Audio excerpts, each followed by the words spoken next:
t'as craqué. Ça va bien se passer. Oui, peut-être. L'actualité politique française est un peu morose en ce moment, avec un discours de politique générale soporifique, dont on ne retiendra finalement que les gaffes de François Bayrou. Le gouvernement s'engagera donc dans un puissant mouvement de débureaucratisation. De débureaucratisation. Acceptez 20 minutes.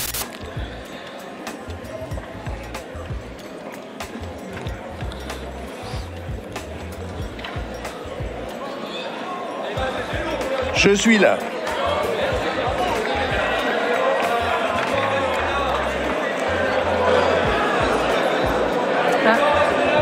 Il y a eu un peu de mélange dans mes pages. C'est un mou. Le pouvoir, ça lui est tombé dessus comme la misère sur le pauvre monde, il a pas les épaules. Le tout suivi par une motion de censure qui n'avait aucune chance d'aboutir. Bref, on s'emmerde. Oui. Du coup, il faut se tourner vers la figure de notre grand Manitou, notre guide suprême, qui continue inexorablement sa descente aux enfers. Si dans la presse on parle pudiquement de chemin de croix pour Emmanuel Macron, certains vont bien plus loin, à l'image de l'économiste Charles Gave, réputé pour ses saillies à l'encontre de notre cher président. Dans une vidéo publiée le 15 janvier sur sa chaîne YouTube, Charles Gave n'y va pas de main morte quand il parle d'Emmanuel et de Brigitte. Et Macron, je sais pas. Ils vont peut-être avoir... ils vont peut-être avoir une pression amicale des gens qui l'ont mis au pouvoir pour lui dire que... Pour lui dire que c'est fini. C'est ce qui s'est passé pour tous les autres à peu près. Hein. Pour Trudeau et compagnie. Donc... On sous-estime à quel point, parce que ces gars-là, je vais dire un truc qui n'est pas prouvable, donc je m'en excuse si les gens pensent que je suis un gros complotiste, mais on n'a pas mis au pouvoir, ces gens-là n'ont pas mis au pouvoir Macron qui est sorti de nulle part, comme ils avaient, sans avoir du biscuit sur Macron. Parce qu'ils ne sont pas des enfants de cœur, donc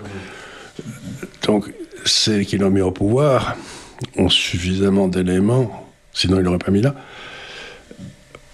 pour pouvoir lui dire, cher ami, il est temps de démissionner. Ouais. Parce que je pense pas que ce soit des bienfaiteurs de l'humanité qui ont le pouvoir. Surtout que, très franchement, il en faut tout de même assez peu. Il n'y a même pas besoin d'énormes scandales aujourd'hui pour vraiment déstabiliser. L'exaspération sont arrivés les gens.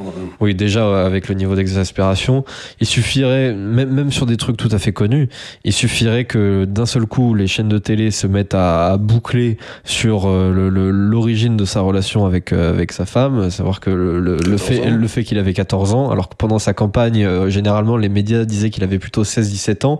La raison pour laquelle ils ont changé l'âge est importante. 14 ans, c'est pas la même chose que... Alors, c'est pas lui le coupable, mais en tout cas, sa femme devrait être en tôle. Oh putain, tu vas avoir des problèmes, toi. On verra bien si Manu est poussé à la démission, mais en attendant, on peut déjà rire de lui avec mon top 10 des humiliations de Macron en 2024.